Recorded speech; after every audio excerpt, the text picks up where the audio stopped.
Good afternoon. Welcome to NRF Big Show 2024. Today's session's on retail marketplace monetization, or how you can leverage the Marketplace 2.0 business model to maximize your profits. I'm going to be going through about 30 slides in 30 minutes, lots of content on each of those slides. So if you want to scan this QR code, you can get a copy of the slides. I'll show it again at the end. I'm Tom McFadyen, CEO of McFadyen Digital and co-author of a couple books on marketplaces. I'll talk about that in a second. Oops, wrong direction. There we go.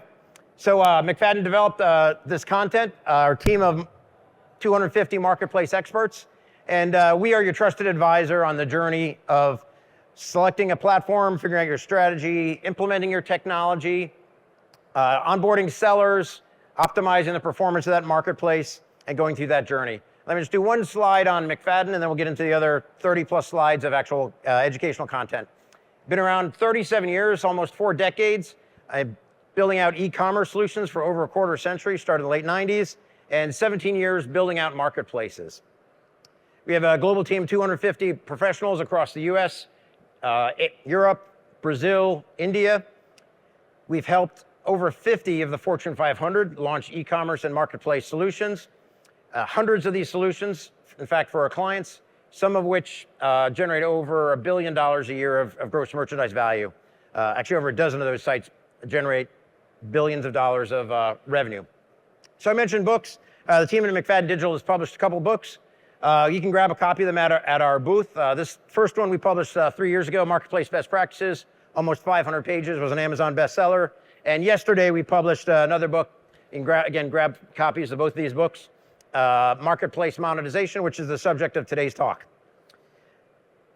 So how can I make money running a marketplace? That's what monetization is all about. So the simple Marketplace 1.0 answer is pretty easy. Just charge a commission, right?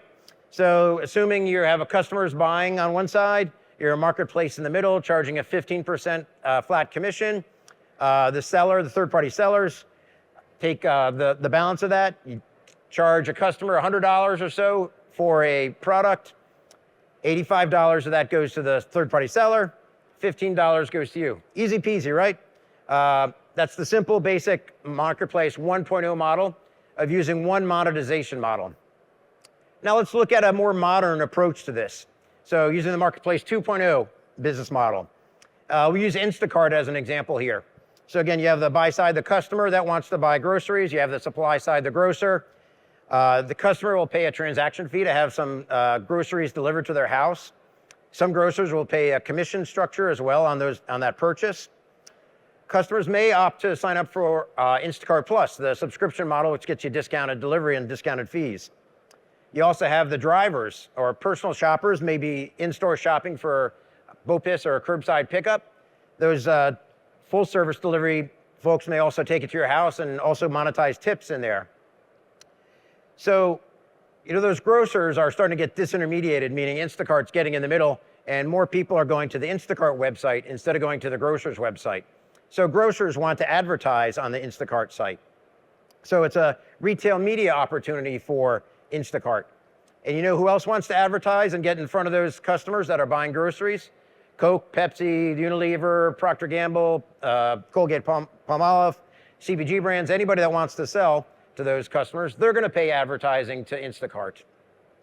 They also want to get access to those insights. They don't know what's cross-shopping, what's in the basket at the same time, typical order times, other details of the transaction, because manufacturers are often removed from the final transaction to the consumer.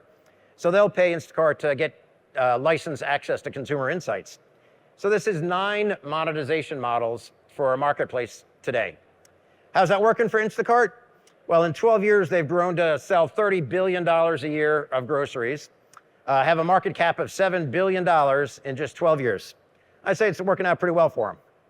Amazon, another big marketplace, has very much diversified their revenue streams. Looking at the trend of their past 8 years or so, we see that their top line first-party sales, they own inventory as well, vendor central, if you will.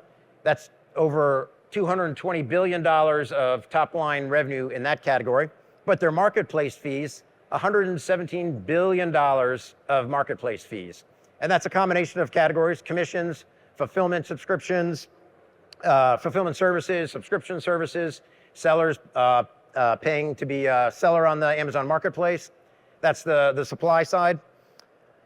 The advertising fees, $37 billion in 2022. That's grown to $45 billion in the recent time period. Buyer subscriptions, so people signing up for a Prime, $35 billion there. Brick and mortar and other channels, so they've got lots of different business models. And in fact, on the average transaction on Amazon, half of the money that you spend to purchase something from a third-party seller goes to Amazon. That's a combination of 15% commission fees, 20 to 30% fulfillment if it's gone through FBA, fulfilled by Amazon, and about 15% to the retail media network for Amazon. Now, it doesn't have to be just the big guys, Instacart, Amazon. There are thousands, literally thousands of marketplaces that leverage a lot of these business models, and I'll show some examples of smaller organizations, but those are some well-known examples, Instacart and Amazon. So I'm going to use a certain structure to go through several dozen different monetization types, and it's going to be a very simplified version of the ROI equation. So you're obviously maximizing your revenue, minimizing your expenses, grouping it into 4 or 5 categories. Actually, we're combining embedded finance in international, fintech and international, into one group here just for simplicity. In the book, we have 5 categories, and dividing by your CapEx and OpEx. This is not the exact math equation, of course, but just to show the concept. So what we're going to do is we're going to go through 8 to 10 different monetization types within each of these categories. We'll talk about different types of fees. We'll talk about different types of retail media or advertising. Talk about different embedded finance or fintech offerings, as well as cross-border or international. And then a bucket of other types of monetization models. We'll talk about examples in each of these categories. We're not going to dive in too much into the CapEx and OpEx side of things, but on the CapEx side, marketplaces are very asset-light business models. So you don't have to build a lot of fulfillment centers. That's often done by your sellers. You don't need to buy a lot of delivery vehicles. That can be done by gig workers or third parties. You don't need to build physical stores. So a lot of the CapEx expenses are much lighter in the marketplace model, and you can drive down those, and even on procurement and B2B opportunities, there are lots of monetization techniques in the CapEx side. And on the OpEx side, also, it's lightweight. You outsource a lot of these activities. So fulfillment costs, done by third-party providers. Merchandising, usually done by the third-party seller. You don't have to hire a bunch of merchandisers. You don't have to carry a lot of inventory. A lot of these activities are much lower on a per item or per transaction cost as well, so your OpEx costs go down as well. But we're really going to spend the next 15 or 20 slides looking at the top green categories, starting with fees. There are more than this, but to simplify this slide, we have commission fees. We talked about in the 15% example, subscriptions on the seller side. So the person who wants to sign up for Amazon may pay $40 a month to do so. And the buy side, you may sign up and pay $129 a year for your Prime subscription. There are lots of premium subscriptions, listing fees, lead fees, sign-up fees, a whole bunch of different types of fees that we'll talk about. So let's talk about the basic, most common, well-known fee, which is the commission structure. So you may not be able to read this in the back of the room, but there are a wide variety of different fee structures. So I'll highlight a couple here just to share the points. Craigslist, which was really kind of a classifieds marketplace, but they charge nothing for most of the listings on Craigslist. They've actually lost a lot of market share in some categories to others. It's called the unbundling of Craigslist. eBay is a lower cost commission structure, average about 9%.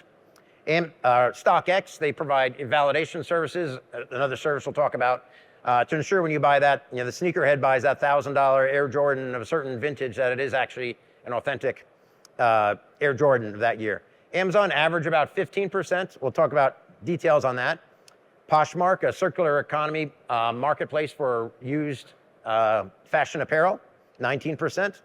Apple, 30%. Apple and Google are both 30% for most transactions. Sometimes it's 15%. How much do you think Apple sells on the Apple App Store? I give my Dr. Evil $1.1 trillion. $1.1 trillion. 30% of that. And how much of that software that's sold on the Apple App Store does Apple write? Almost none of it. So they're making hundreds of billions of dollars of almost pure profit from their marketplace for digital assets. Same with Google App Store is not quite as high, but still a lot. And you may have heard the Epic Games Fortnite versus Apple and Google. That Fortnite sold about $1 billion a year in digital assets, digital purchases, in-app purchases, and hundreds of millions of dollars every year were going to Apple for Fortnite. And that's why they got into a big lawsuit over that. Farfetch has been in the news for not so healthy finances. Perhaps that 32% commission structure is a little too high. And we'll talk about how you have to tune your marketplace commission structure up or down or have different techniques in it. I said those are examples or sample structures for a marketplace commission. And they vary from Amazon to Walmart to eBay to every marketplace has a different concept. Sometimes they're typically structured by category. They may be fixed for a category. They may start low and go high. They may start high, go low. For example, on baby products on Amazon, you pay 8% up to $10 and then 15% above $10. So the commission structure goes up, the higher the value goes up. But on watches, you start at 16% for anything under $1,500. And for every dollar over $1,500, you only pay 3%. So lots of different business logic in how commission structures are set up. Let's look at the buy side and the sell side. So those commission structures we talked about were on the buy side, on the supply side, the seller side. You can also monetize the customer side or the demand side. So Walmart Plus has a great marketplace, 100,000 sellers on Walmart Plus, a lot behind Amazon, but definitely catching up. So you charge commissions to the sellers, 6 to 20%, and you can sign up for Walmart Plus as a consumer on the buy side for that subscription, which includes a lot of services. And Walmart does not have a sign-up fee for sellers. They're trying to ramp up as many sellers as they can to catch up to the millions of sellers that Amazon has. But Amazon does charge a $40 per month fee. There's some low entry plans where you don't pay that, but I won't get into that. Most sellers pay $40 a month as a subscription fee and 6 to 45% commission. And there are different plans for the buy side subscription from $139 a year for an individual up to $10,000 a year for B2B organizations using Amazon Business. Alibaba, the Chinese marketplace, huge, actually does more volume than Amazon. They charge 0% commission, but a mandatory subscription fee of $2,000 to $22,000 a year. Generally no subscription for the buyers. They do make some embedded finance or fintech margin there. But let's look at, compare these two examples, Walmart versus Alibaba. Walmart has no subscription, but commission structure. Alibaba is the reverse. They have zero commission and a $2,000 to $22,000 mandatory subscription fee. The reason for that is they're a little more B2B. There may be the risk of platform leakage, meaning transactions happening outside of Alibaba once a relationship's been formed by a buyer and seller. And so to avoid that, they don't charge a commission fee, but they make more money on subscription fees. So lots of different business models and ways you can optimize your commission structure. eBay has what they call an insertion fee. It's a listing fee, meaning for each item, if you're a basic seller, you need to pay 30 cents per item that you list on the eBay marketplace. You pay subscription commissions, which are a little bit lower, 4% to 15%. And you have optional subscription where you can have a seller store, and that can be up to $36,000, no subscription plan. Let's look at some other, those are mostly general merchandise categories. Let's look at some other categories. Services, Airbnb charges 3% to the seller, 14% to the buyer. Home Advisor, recently merged with Angie's List or Angie Key. You can get a subscription as a consumer to get insights there. And if you want to provide services, plumbing, electrical, air conditioning, roofing, kitchen remodeling, you have to pay $350 to sign up. And a lot of those prices get negotiated in person. You know, what's it going to cost to remodel my kitchen? So they don't charge a commission fee, they charge a lead fee. So you want to lead on a kitchen remodel, it's going to cost you $50 or whatever that lead fee happens to be. And some marketplaces for services have commissions on both sides, subscriptions for the sellers. And if you want to sign up for a recurring service, perhaps SEO or content writing, blog posting for you, you can have a subscription as a business buyer of a person to do that. Sitter City, if you want to do background checks for somebody to babysit your children, the seller can do that. The person that's providing services can do that out of their own pocket, or the buyer can do that if they want to run their own background check. So lots of different ways in which fees and commission structures can be applied to a marketplace. Retail media or advertising is another hot area. I mentioned Amazon's over $40 billion a year in retail media, and lots of other retail media platforms being very successful there. Talk about a couple different types of ads, featured product, featured seller, display ads, seller stores I mentioned, boosted search results.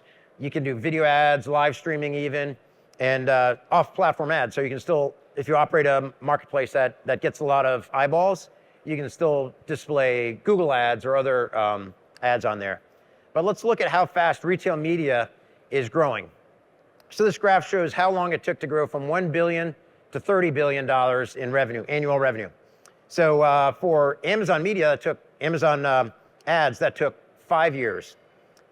That's less than half the time it took social media, 11 years, and about a third of the time it took Google to get to 30 billion, 14 years for that to get to that size. And part of what's driving this transition is the death of the third-party cookie, or that's the catchphrase, but essentially a lot of SEM, search engine marketing dollars, are going into retail media networks for advertising. And this is growing really at an amazing rate, over $100 billion a year now, $125 billion currently, targeted to go up to $175 billion by 2028. And it's a lot of gross margin in there, 70 to 90% gross margin. So highly profitable monetization option for a marketplace operator. We'll take a quick look at some of the opportunities from Amazon on the PPC side, pay-per-click side, not the demand side platform, but sponsored products where you can, about 66 or 2/3 of the sellers on Amazon use sponsored products to highlight their products. About a third use sponsored brands to promote their company name, a different location on the website. And you can have sponsored display ads, kind of like the old banner ads popping up in different locations to really promote your business. So lots of different ways that happens.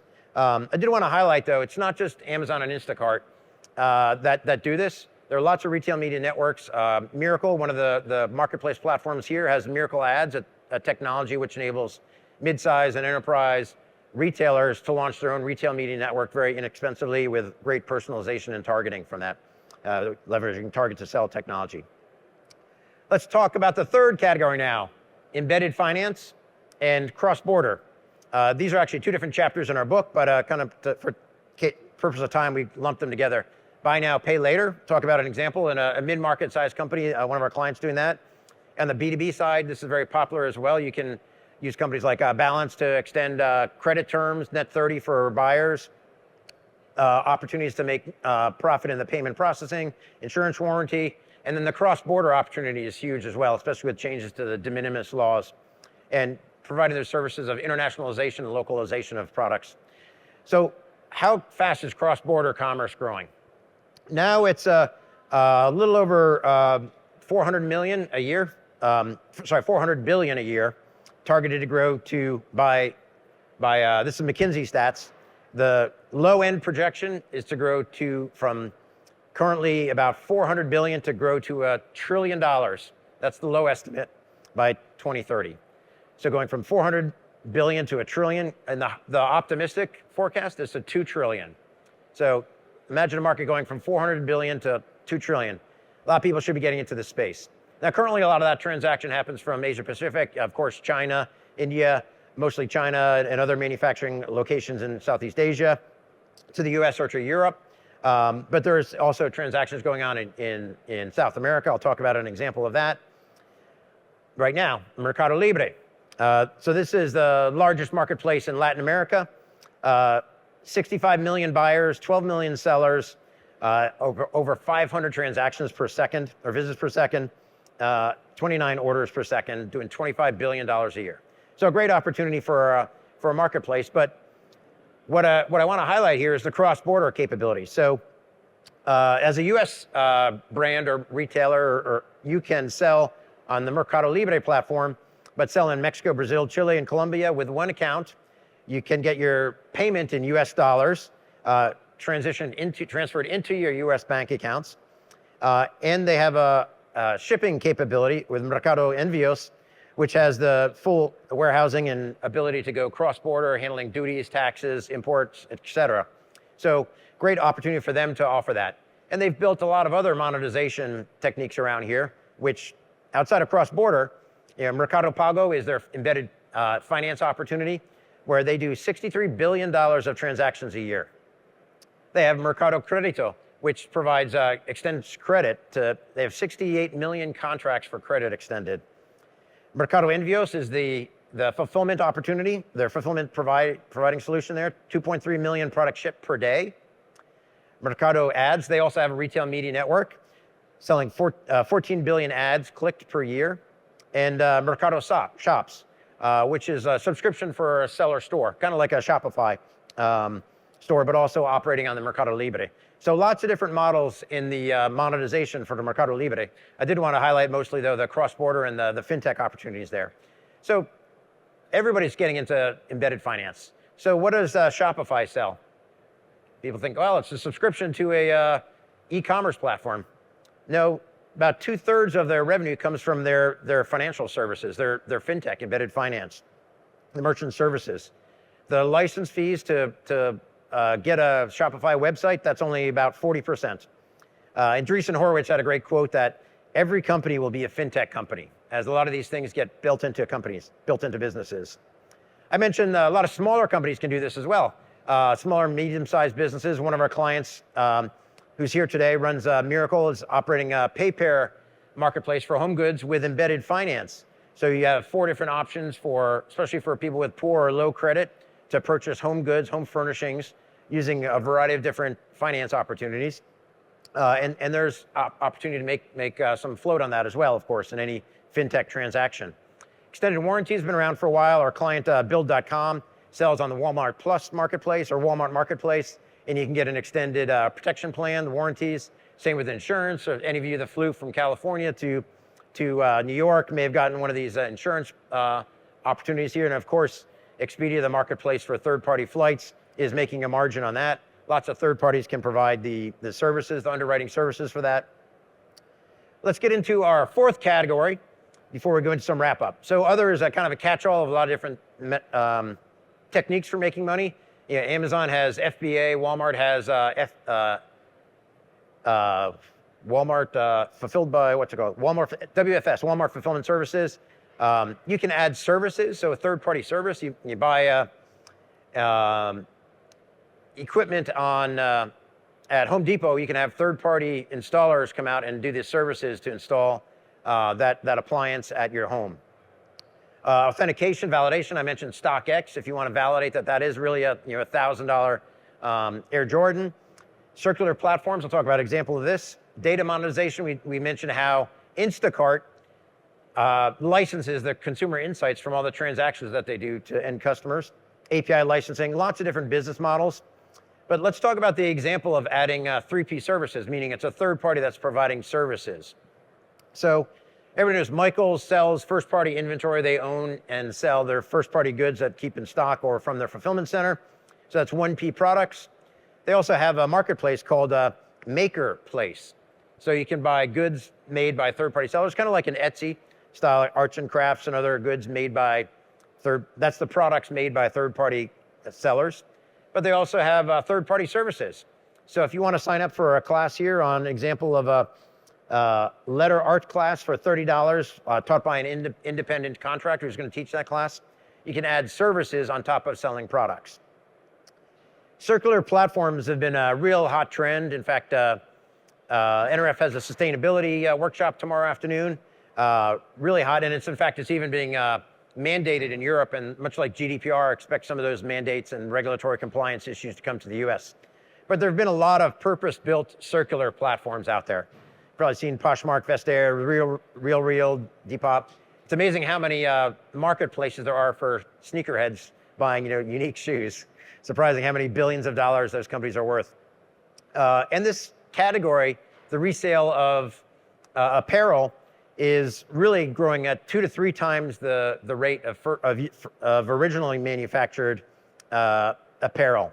So apparel itself is growing 6 to 7% per year, whereas the resale or used apparel is growing at 15 to 20% growth rate per year.